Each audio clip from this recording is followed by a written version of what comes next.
आपण माने जानिचंती आसंता 26 तारिख रे बिजु जनता दल तार 29तम प्रतिष्ठा दिवस पालन करने को जाऊँगी।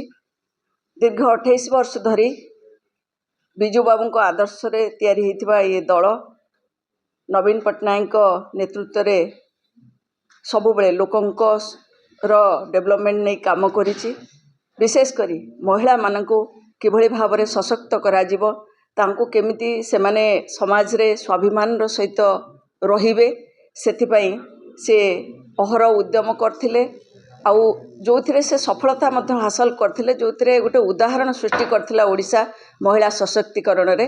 किंतु ये सरकार आसीबार 2 वर्ष पूर्ण हेनी, किंतु प्रत्येक दिन आपण देखिबे महिला को ऊपरे अत्याचार बढ़ी बढ़ी चली।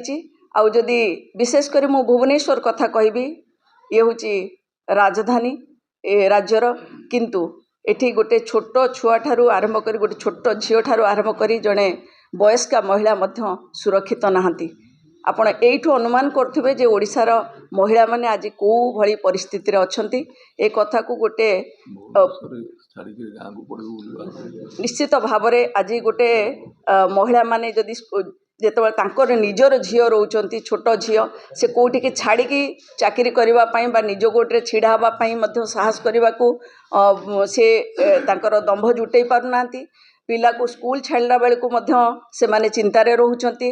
बाहर को कोनोसी टूरिस्ट प्लेस को आपण देखिथिबे एई भली किछि दिन तळे जो भली भाव रे जोटा अंतर्जातीय ख्याति संपन्न पर्यटन स्थली धौली सेठी किभली भाव रे गणधर्षण करागला। तेणु ये सबू को देखिले आजिका डेट रे गोटे झियो घरू बाहरिबा मुश्किल हो पड़लानी। केही मध्य सुरक्षित नहांती। किभली भाव में मर्डर बढ़ी चलची, ड्रग्स किभली भाव में प्रादुर्भाव बढ़ी, सहरर जो भली भाव में गोटे डिसिप्लिन सहर भाव में भुवनेश्वर को जना जाउथिला, ओडिशा को गोटे शांतिप्रिय राज्य भाव में जना जाउथिला। महिला मान को सम्मान मिलुथिला। महिला माने अर्थनैतिक दृष्टिकोण, सामाजिक दृष्टिकोण, राजनैतिक दृष्टिकोण सशक्त होउथिले।